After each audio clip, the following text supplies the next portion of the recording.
Mais qu'est-ce que t'as, Louane? Bah, j'ai pas d'énergie en ce moment là, ça doit être le changement de saison, je suis canée. Bah, il faut prendre des vitamines, Louane. Et en parlant d'énergie, tu sais qui en a à revendre? Équateur. Équateur, c'est le sponsor de ce podcast et c'est un fournisseur alternatif d'énergie, justement. Mais oui, je connais, c'est un fournisseur de bois, d'électricité et de gaz, non? Exactement. Et ils ont aussi un outil trop stylé, le thermostat Narco, comme la série mais sans le S. Ça te permet de suivre en temps réel ta consommation de chauffage et de la piloter depuis une appli. Attends, mais c'est génial ça. Et du coup, avec Narco, je peux allumer ou éteindre mon radiateur à distance, même si je suis pas chez moi. Ouais, ou alors tu demandes à Narco par exemple, tiens, j'aimerais bien que le chauffage soit éteint pendant la nuit, mais qu'il se rallume tous les matins, genre 15 minutes avant ton réveil. Trop bien, Équateur, ça fait faire des économies pour le porte-monnaie et pour la planète. Voilà, et pour en savoir plus, bien sûr, on vous conseille d'aller vite faire un tour sur le site équateur.fr, ça pourrait vous être utile. Et nous, on retourne à tous nos tips pour la vie d'adulte. Adulte? Mode d'emploi. Adulte, Difficile, hein? avec courage. Adulte. J'en peux plus de ce mot. Bah si, adulte, ça va le faire. De ouf. Adulte. Mode d'emploi. Oh yeah. Salut tout le monde, bienvenue dans Adulte Mode d'Emploi, comme si vous saviez pas sur quoi vous aviez cliqué. Ça va, Louane? Bonjour Valentin, ça va? Ça va, ouais. Merci. Le mec est pressé. Ouais, ça va. Ouais, c'est bien, allez, passe à autre chose. On parle de quoi aujourd'hui? On parle de thunes aujourd'hui. Aujourd'hui, on parle de prêt plus précisément. Qu'est-ce que c'est un prêt? Comment avoir un prêt? À quoi ça sert? Tant de questions auxquelles je n'ai absolument aucune réponse. Pour moi, le prêt, c'est un peu un truc stressant. J'entends mon entourage en parler, mes parents en parler. Il faut rembourser le prêt. Voilà, pour moi, ça a l'air d'être un gros stress de la vie, apparemment. Tu t'y connais en prêt, toi, Valentin ou... Non, globalement, pas beaucoup plus que toi. Mais genre, justement, il y a pas longtemps, j'ai appelé une courtière parce que j'avais le doux rêve d'acheter un appartement. Quel adulte? Bah, tu sais, j'écoute un super podcast et tout. Bah, c'est Agathe qu'on a vu dans l'épisode, justement, acheter un appart, tout simplement. Ouais. Elle était top, donc j'ai compris ce qu'elle me disait parce qu'elle était top et très pédagogue, mais bon, j'ai laissé tomber. J'ai laissé tomber l'idée. Voilà. On va essayer de remettre les choses au clair et essayer de t'aider un peu plus aujourd'hui, Valentin, Merci. avec Isabelle, Isabelle, bien sûr. qui est notre spécialiste des banques et des prêts. Bonjour. Salut Est-ce que Isabelle. tu peux te présenter? On t'a déjà eu dans un épisode, mais est-ce que tu peux te représenter? Je suis juriste et chargée de la banque et du crédit dans une association qui s'appelle La Finance pour tous. Trop chouette. On a plein de questions pour toi. Est-ce qu'il existe plusieurs types de prêts et quelles sont les différences entre les prêts? Il y a plusieurs types de prêts. Il y a les prêts à la consommation, prêt personnel, un crédit auto, pour financer des biens mobiliers plutôt. Et puis à côté, il y a le crédit immobilier, pour financer l'appartement, la maison de ses rêves. Après, dans les prêts immobiliers, il y a différents types de prêts. Il y a le prêt classique auprès de sa banque et puis il y a des prêts réglementés qui viennent en complément, voilà, les prêts conventionnés et autres. Il n'y a pas que la banque qui peut nous prêter des sommes comme ça. Alors, ce sont essentiellement les banques. Pour le crédit immobilier, oui. Pour les autres formes de crédit, il y a par exemple le prêt sur gage. C'est un truc de Oh là film. là, waouh. Ouais, c'est complètement différent. On a un bien de valeur, un bijou par exemple, et on va le déposer à une caisse du crédit municipal. Et contre ce dépôt, ils vont remettre une somme d'argent qui correspond à 60-70% de la valeur du bien. Et on a ce prêt pour 1 an ou 2. Et après, quand on peut rembourser le prêt, on récupère son bien, par exemple. Waouh, ok. Est-ce qu'un prêt étudiant, c'est un prêt comme les autres? Et est-ce que tout le monde peut en avoir un? Alors, il s'adresse aux étudiants, comme son nom l'indique. Il permet de financer donc ses études, mais aussi les besoins pour se loger, d'équiper le logement quand on est étudiant. Le remboursement est un tout petit peu différent puisqu'il y a une période de différé de remboursement qui correspond à la période des études et on va commencer à rembourser complètement le prêt quand on entre dans la vie active. C'est un prêt qui nécessite la caution des parents. Quand on ne peut pas avoir la caution des parents, il existe un prêt étudiant garanti par l'État qui est proposé par quelques banques partenaires de cette offre-là. Voilà.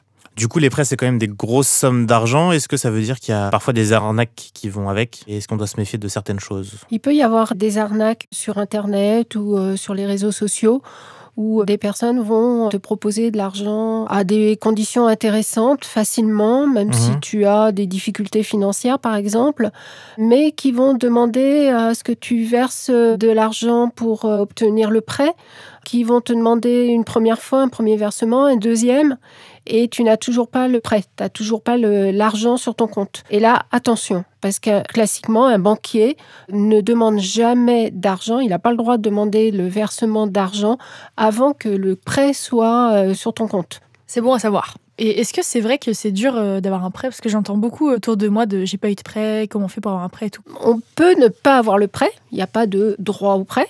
c'est pas un droit absolu.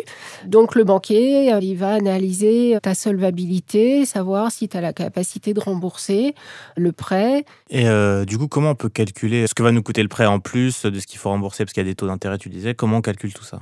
Il y a 4 éléments qui vont être pris en compte. Il y a le montant du prêt, la durée de remboursement, le taux d'intérêt, et puis également la mensualité. Combien on va rembourser, généralement des mensualités, donc combien on va rembourser tous les mois.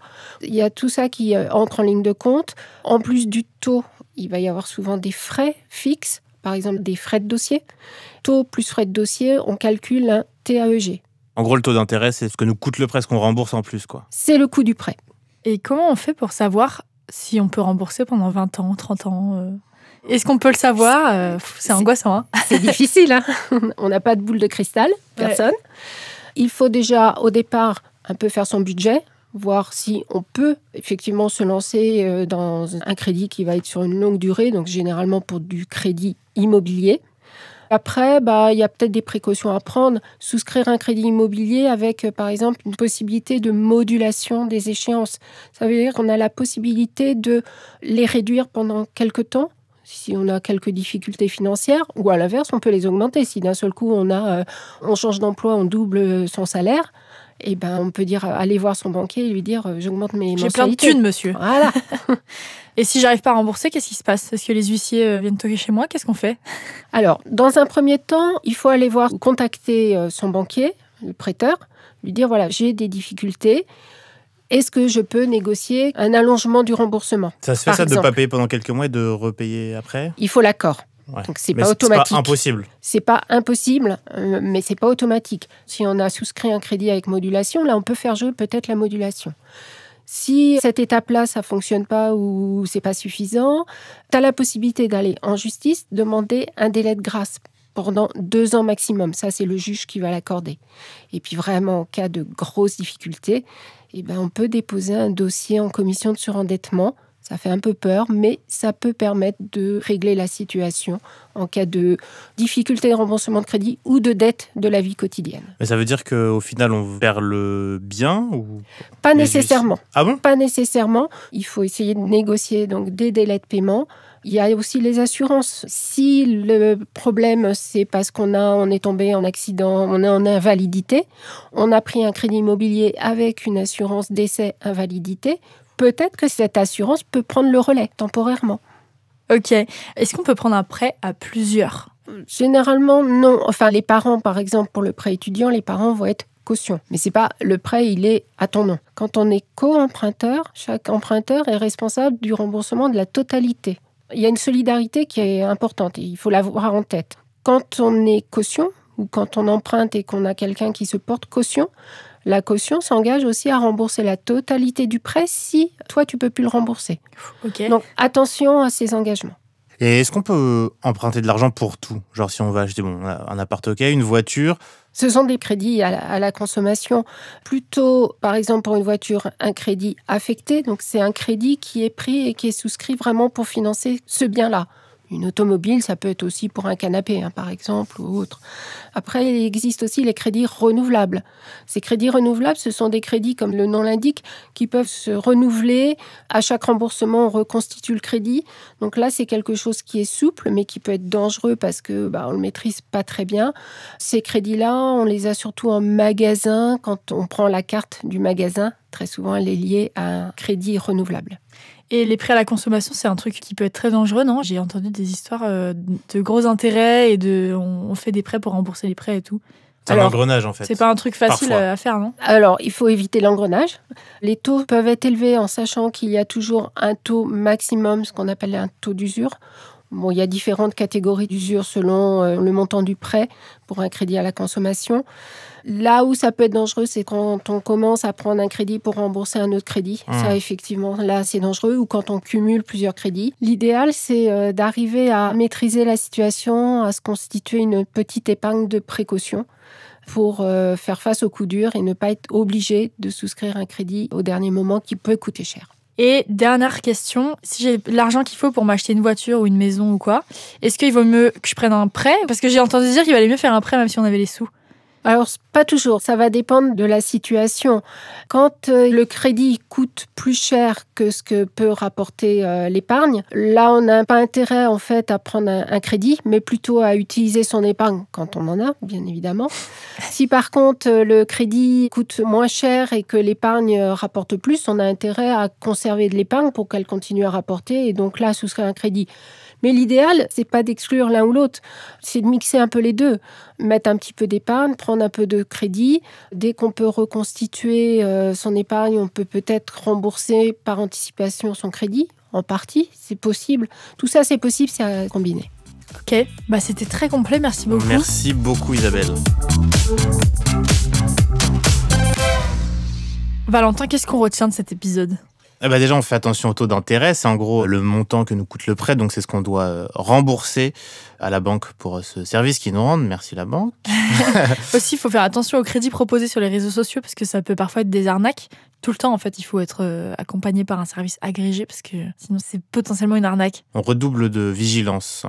Aussi important, on le dit à chaque épisode, mais ça peut arriver d'avoir des difficultés. Donc, avant de paniquer et d'aller braquer une banque ou une vieille dame, on en parle à son banquier. Il y a des solutions pour adapter son remboursement. Merci à tous d'avoir écouté. C'est la fin de la thématique thune. Donc, normalement, vous avez toutes les clés pour bien gérer la thune. On peut se retrouver sur les réseaux sociaux de Nouvelles Écoutes ou sur nos réseaux perso @nato81 ou Luan Show. On se retrouve à la prochaine thématique. Avec plein d'argent. Avec plein d'argent. Bisous. Bisous. Adulte Mode d'Emploi est un podcast de Nouvelles Écoutes. Écrit et animé par nous, Louane et Valentin. La production et la coordination, c'est Mathilde Jonin et Cassandra de Carvalho. Direction artistique, Aurore Mailleux. Réalisation, Marion Gourdon. Enregistrement, montage et mixage par Constant et Robin au studio Caleçon.